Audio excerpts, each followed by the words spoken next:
En este día leeremos la palabra del Señor que se encuentra en la segunda epístola universal de San Pedro Apóstol en el capítulo 2,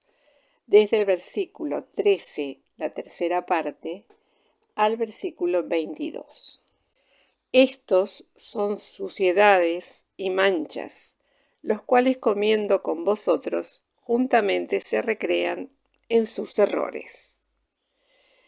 teniendo los ojos llenos de adulterio, y no saben cesar de pecar, cebando las almas inconstantes, teniendo el corazón ejercitado en codicias, siendo hijos de maldición, que han dejado el camino derecho y se han extraviado siguiendo el camino de Balaam, hijo de Bosor, el cual amó el premio de la maldad, y fue reprendido por su iniquidad, una muda bestia de carga, hablando en voz de hombre, refrenó la locura del profeta. Estos son fuentes sin agua y nubes traídas de torbellino de viento, para los cuales está guardada la oscuridad de las tinieblas para siempre.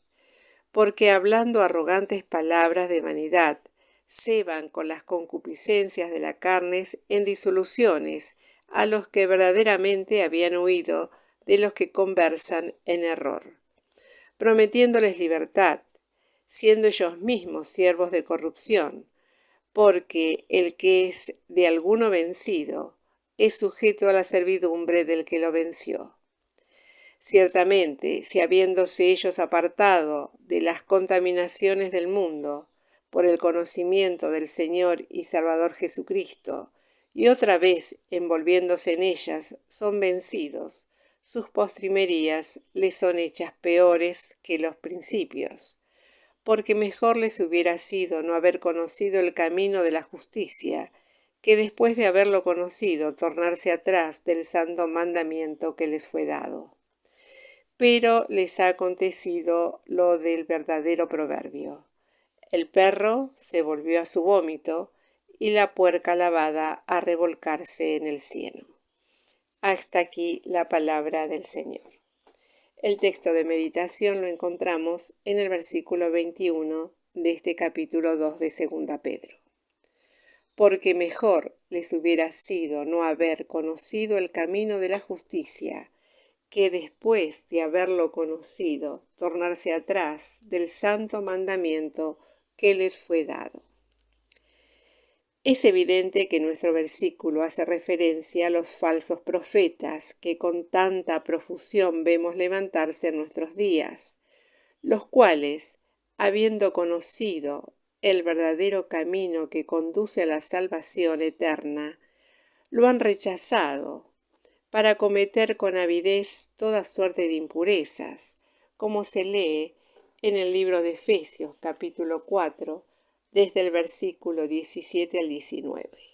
Esto pues digo y requiero en el Señor, que no andéis más como los otros gentiles que andan en la vanidad de su sentido, teniendo el entendimiento entenebrecido, ajeno de la vida de Dios por la ignorancia que en ellos hay, por la dureza de su corazón, los cuales, después que perdieron el sentido de la conciencia, se entregaron a la desvergüenza para cometer con avidez toda suerte de impurezas. En ese caso, sus postrimerías son peores que sus principios, porque se revuelcan en el cieno del pecado de una manera escandalosa.